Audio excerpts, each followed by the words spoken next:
ದರ್ಶನ್ ಪರ ವಕೀಲ ಅನಿಲ್ ಅವರು ಈಗಾಗಲೇ ದರ್ಶನ್ ಅವರನ್ನ ಭೇಟಿ ಮಾಡಿದ್ದಾರೆ ಅಂತಕ್ಕಂಥ ಮಾಹಿತಿ. ಆಗಲೇ ಅವರು ಪಬ್ಲಿಕ್ ಟಿವಿ ಜೊತೆ ಮಾತನಾಡ್ತಾ ನಾವು ಜಾಮೀನಿಗೆ ಅರ್ಜಿ ಸಲ್ಲಿಸ್ತೀವಿ ಅಂತ ಹೇಳಿದ್ದಾರೆ. ದರ್ಶನ್ ಅವರನ್ನ ಭೇಟಿಯಾಗಿದ್ದಾರೆ ವಕೀಲ ಅನಿಲ್. ಕೇಸ್ ಸಂಬಂಧ ಕೆಲ ಹೊತ್ತು ಚರ್ಚೆ ನಡೆಸಿದ್ವಿ ಅಂತ ಕೂಡ ಮಾಹಿತಿಯನ್ನು ಕೊಟ್ಟಿದ್ದಾರೆ. ಪ್ರಕರಣದಲ್ಲಿ ದರ್ಶನ್ A1 ಅಲ್ಲ ಅಂತ ಕೂಡ ಹೇಳಿದ್ದಾರೆ. 302 ಸೆಕ್ಷನ್ ಅಡಿ ಕೇಸ್ ದಾಖಲಿಸಲಾಗಿದೆ, ಅಂದರೆ ಕೊಲೆ ಕೇಸ್ ಅದು 302. ಸೊ ಕೋರ್ಟ್ಗೆ ಹಾಜರುಪಡಿಸಲಿ ಫಸ್ಟು, ಆಮೇಲೆ ನಾವು ಕೂಡ ಅಪಿಯರ್ ಆಗ್ತೀವಿ, ನಾವು ಬೇಲ್ಗೆ ಅರ್ಜಿ ಹಾಕ್ತೀವಿ ಅಂತ ದರ್ಶನ್ ಪರ ವಕೀಲ ಅನಿಲ್ ಅವರು ಹೇಳಿಕೆಯನ್ನು ಕೊಟ್ಟಿದ್ದಾರೆ. ಅದು ಸಹಜವಾದ ಪ್ರಕ್ರಿಯೆ. ಸೊ ಒಂದು ಸರ್ತಿ ಅವರು ಕಸ್ಟಡಿಗೆ ಪಡ್ಕೊಂಡ ಮೇಲೆ ಪೊಲೀಸ್ ಕಸ್ಟಡಿನಲ್ಲಿದ್ದಾಗ ಜಾಮೀನು ಕೊಡೋದು ಸ್ವಲ್ಪ ಕಷ್ಟ, ಬಟ್ ನ್ಯಾಯಾಂಗ ಬಂಧನಕ್ಕೆ ವಿಧಿಸಿದಾಗ ಬೇಲ್ಗೆ ಅವರು ಅರ್ಜಿಯನ್ನು ಹಾಕ್ಕೋಬೋದು. ಈ ಬಗ್ಗೆ ಮತ್ತಷ್ಟು ಮಾಹಿತಿ ನನ್ನ ಕೊಲೀಗ್ ಉಮೇಶ್ ಅವರಿಂದ ಪಡೆಯೋಣ.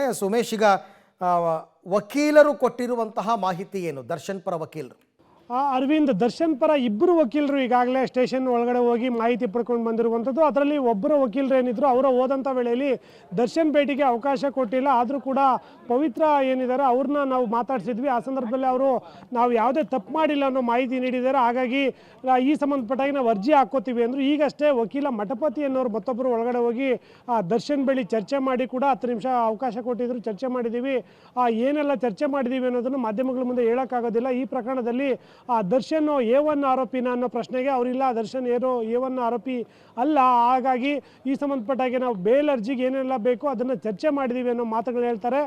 ಇವತ್ತು ಏನು ಸಂಜೆ ಹೊತ್ತಿಗೆ 1 ಗಂಟೆಗಳ ಮಾತ್ರ ಅವಕಾಶ ಇರುವಂಥದ್ದು. 5:30 ಒಳಗಡೆ ಮ್ಯಾಜಿಸ್ಟ್ರೇಟ್ ಕೋರ್ಟ್ ಮುಂದೆ ಏನು ಈ ಆರೋಪಿಗಳನ್ನ ಹಾಜರುಪಡಿಸಬೇಕಾಗುತ್ತೆ. ಹಾಜರುಪಡಿಸಿದ ನಂತರದಲ್ಲಿ ನಾವು ಜಾಮೀನು ಅರ್ಜಿ ಹಾಕ್ಕೋತೀವಿ ಅನ್ನೋ ಮಾತುಗಳನ್ನು ಹೇಳಿರುವಂಥದ್ದು. ಉಳಿದಂತೆ ಬೇರೆ ಎಲ್ಲ ಈ ಪ್ರಕರಣದ ಬಗ್ಗೆ 10 ನಿಮಿಷಗಳ ಕಾಲ ಅವಕಾಶ ಕೊಟ್ಟಿದ್ರು ದರ್ಶನ್ ಜೊತೆಗೆ ಮಾತಾಡೋದಕ್ಕೆ. ಆದರೆ ಏನು ಮಾತಾಡಿದ್ವಿ ಅನ್ನೋದ್ರ ಬಗ್ಗೆ ನಾವು ಸ್ಪಷ್ಟತೆಯಾಗಿ ಹೇಳೋಕ್ಕಾಗೋದಿಲ್ಲ ಅನ್ನೋ ಮಾತುಗಳನ್ನ ಹೇಳುವಂಥದ್ದು. ಇನ್ನು ಸ್ಟೇಷನ್ ಮುಂಭಾಗದಲ್ಲೂ ನೀವು ನೋಡ್ತಾ ಇರ್ಬೋದು, ಇನ್ನೇನು ಕೆಲವೇ ಕ್ಷಣಗಳಲ್ಲಿ, ಅಂದರೆ ಇನ್ನು ಕೇವಲ 1 ಗಂಟೆಗಳ ಕಾಲ ಮಾತ್ರ ಅವಕಾಶ ಇರುವಂಥದ್ದು ಕೋರ್ಟ್ ಮುಂದೆ ಹಾಜರುಪಡಿಸೋದಕ್ಕೆ. ಇಷ್ಟರೊಳಗಡೆ ಅವರು ಬೋರಿಂಗ್ ಆಸ್ಪತ್ರೆ ಅಥವಾ KCRL ಆಸ್ಪತ್ರೆ ಬಳಿ ವೈದ್ಯಕೀಯ ತಪಾಸಣೆ ನಡೆಸಿ ನಂತರದಲ್ಲಿ ನ್ಯಾಯಾಧೀಶರ ಮುಂದೆ ಹಾಜರುಪಡಿಸಬೇಕಾಗುತ್ತೆ. ಹಾಗಾಗಿ ನೇರವಾಗಿ ಹೋಗೋದಕ್ಕೆ ಅವಕಾಶ ಇದೆಯಾ ಅಥವಾ ಇವತ್ತೇನಾದ್ರು ಹಾಜರುಪಡಿಸಲ್ವಾ ಅನ್ನೋ ಅನುಮಾನಗಳು ಕೂಡ ಕಾಡ್ತಾ ಇರುವಂಥದ್ದು. ಯಾಕೆಂತಂದರೆ ಇನ್ನು 1 ಗಂಟೆಗಳಲ್ಲಿ 10 ಜನರದ್ದು ಮೆಡಿಕಲ್ ಮಾಡಿಸಿ ಕೋರ್ಟ್ ಮುಂದೆ ಹಾಜರುಪಡಿಸೋದಕ್ಕೆ ಸ್ವಲ್ಪ ಕಷ್ಟ ಆಗುತ್ತೆ.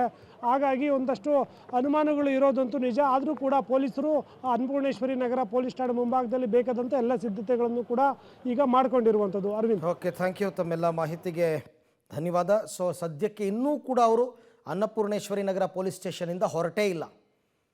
ಆಗಲೇ 3 ಗಂಟೆ ಟೈಮ್ನಲ್ಲೇ ಇನ್ನೇನು ಹೊರಟರು ಅಂತ ಹೇಳಿದ್ರು ಕೂಡ ಹೊರಟಿಲ್ಲ. ಏನಾದರೂ ಅವರು ಪ್ಲ್ಯಾನ್ ಆಫ್ ಆ್ಯಕ್ಷನ್ ಚೇಂಜ್ ಮಾಡ್ಕೊಂಡಿದ್ದಾರಾ ಅಂತ. ಯಾಕೆಂದರೆ ಓಪನ್ ಕೋರ್ಟ್ಗೆ ಪ್ರೊಡ್ಯೂಸ್ ಮಾಡೋದು ಬೇಡ ಅನ್ನೋ ತೀರ್ಮಾನಕ್ಕೆ ಬಂದಿದ್ದಾರಾ ಸೆಕ್ಯೂರಿಟಿ ಪರ್ಪಸ್ಗೋಸ್ಕರ ಗೊತ್ತಿಲ್ಲ. ದರ್ಶನ್ ಹೇಳಿ ಕೇಳಿ ವಿಪರೀತವಾದ ಫ್ಯಾನ್ ಫಾಲೋಯಿಂಗ್ ಇರ್ತಕ್ಕಂಥ ನಟ.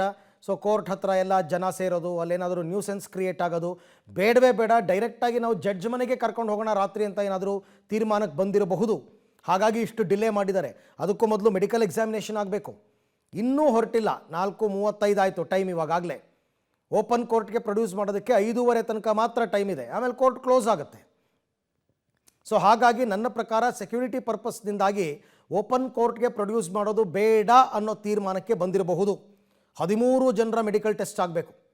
13 ಜನರನ್ನ ಅರೆಸ್ಟ್ ತೋರಿಸಿದ್ದಾರೆ. ಹಾಗಾಗಿ 13 ಜನರ ಮೆಡಿಕಲ್ ಟೆಸ್ಟ್ ಆಗಬೇಕು. ಅದರಲ್ಲಿ ಪವಿತ್ರ ಗೌಡ ಕೂಡ ಇದ್ದಾರೆ, ಅವ್ರಿಗೆ ಸಪ್ರೇಟ್ ಆಗಬೇಕಾಗುತ್ತೆ. ದರ್ಶನ್ ಕೂಡ ಇದ್ದಾರೆ. ಅದೆಲ್ಲ ಮುಗಿದ ನಂತರ ಎಲ್ಲರನ್ನೂ ಒಟ್ಟಿಗೆ ಒನ್ಸ್ ಫಾರ್ ಆಲ್ ನ್ಯಾಯಾಧೀಶರ ಮುಂದೆ ಹಾಜರುಪಡಿಸಿ ಪೊಲೀಸ್ ಕಸ್ಟಡಿಗೆ ಪಡ್ಕೊಂಬಿಟ್ರೆ ಮುಗಿದೋಯ್ತು. ಆಮೇಲೆ ಮತ್ತೆ ಇವರು ಪೊಲೀಸ್ ಕಸ್ಟಡಿನಲ್ಲೇ ಇರ್ತಾರೆ. 3 ದಿನನೋ 5 ದಿನನೋ 7 ದಿನನೋ ಎಷ್ಟು ದಿನ ಕೊಡ್ತಾರೆ ಕೋರ್ಟ್ ಅಷ್ಟು ದಿನ. ನಾಳೆಯಿಂದ ಎಲ್ಲ ಬೇರೆ ರೀತಿ ಇನ್ವೆಸ್ಟಿಗೇಷನ್ ಮಾಡಿ ಮತ್ತು ಸ್ಥಳ ಮಹಜರೆಲ್ಲ ಮಾಡಬೇಕಾಗುತ್ತೆ. ಕೆಲವ್ರನ್ನ ಕರ್ಕೊಂಡು ಚಿತ್ರದುರ್ಗಕ್ಕೆ ಹೋಗಬೇಕು, ಕೆಲವ್ರನ್ನ ಕರ್ಕೊಂಡು ಆ ಗೋಡೌನ್ಗೆ ಹೋಗಬೇಕು, ಕೆಲವ್ರನ್ನ ಕರ್ಕೊಂಡು ಸುಮ್ನಳ್ಳಿ ಬ್ರಿಡ್ಜ್ ಹತ್ರ ಬಾಡಿ ಬಿಸಾಕಿದ್ರಲ್ಲ ಅಲ್ಲಿ ಹೋಗಬೇಕು. ಇವೆಲ್ಲ ಸ್ಪಾಟ್ ಮಹಜರ್ಗಳಾಗಬೇಕು. ಸೊ ಹಾಗಾಗಿ ಇದಕ್ಕೆಲ್ಲ ಪೊಲೀಸ್ ಕಸ್ಟಡಿ ಸಾಕಷ್ಟು ದಿನ ಬೇಕಾಗುತ್ತೆ. ಇವರು ಕೇಳ್ಬೋದು 10 ದಿನ ಕೊಡಿ ಅಂತ ಕೇಳ್ಬೋದು. ಅದು ಕೋರ್ಟ್ ವಿವೇಚನೆಗೆ ಬಿಟ್ಟ ವಿಚಾರ, ಎಷ್ಟು ದಿನ ಕೊಡಬೇಕು, ಹೇಗೆ ಏನು ಅಂತಂದ್ಬಿಟ್ಟು. ಸೊ ಅದೆಲ್ಲ ಪ್ರೊಸೆಸ್ ಇವಾಗ ಸ್ಟಾರ್ಟ್ ಆಗುತ್ತೆ. ಇನ್ನೇನು ಕೆಲವೇ ಹೊತ್ತಲ್ಲಿ ದರ್ಶನ್ ಆ್ಯಂಡ್ ಟೀಮ್ ಎಲ್ಲರನ್ನೂ ಕೂಡ ಈಗ ಅಲ್ಲಿಂದ ಕರ್ಕೊಂಡು ಹೋಗಲಾಗುತ್ತೆ. ಎಲ್ಲ ವೆಹಿಕಲ್ಸ್ ಎಲ್ಲ ರೆಡಿ ಇದೆ. 13 ಜನ ಆಗಿರೋದ್ರಿಂದ ಎಲ್ಲರನ್ನೂ ಸಪ್ರೇಟಾಗಿ ಕರ್ಕೊಂಡು ಹೋಗ್ತಾರೆ. ಇಂಡಿವಿಜುವಲ್ ಒಬ್ಬೊಬ್ಬರಲ್ಲ, ಒಂದು 4-5 ಗಾಡಿಗಳಂತೂ ರೆಡಿ ಇರುತ್ತೆ. ಸೊ ಹಾಗಾಗಿ ಇವರೆಲ್ಲರನ್ನೂ ಕೂಡ ಕರ್ಕೊಂಡು ಅದೇನು ಡೈರೆಕ್ಟಾಗಿ ಹಾಸ್ಪಿಟಲ್ಗೆ ಹೋಗ್ತಾರಾ? ಯಾಕೆಂದರೆ ಹಾಸ್ಪಿಟಲ್ಗೆ ಹೋಗೋದು ಕೂಡ ಒಂದು ರೀತಿಯಲ್ಲಿ ಸ್ವಲ್ಪ ಕಷ್ಟನೇ, ಬಟ್ ಹೋಗಲೇಬೇಕು. ಅಲ್ಲಿಗೆ ವೈದ್ಯಾಧಿಕಾರಿಗಳನ್ನ ಕರೆಸಿ ಮಾಡೋಕ್ಕಾಗಲ್ಲ.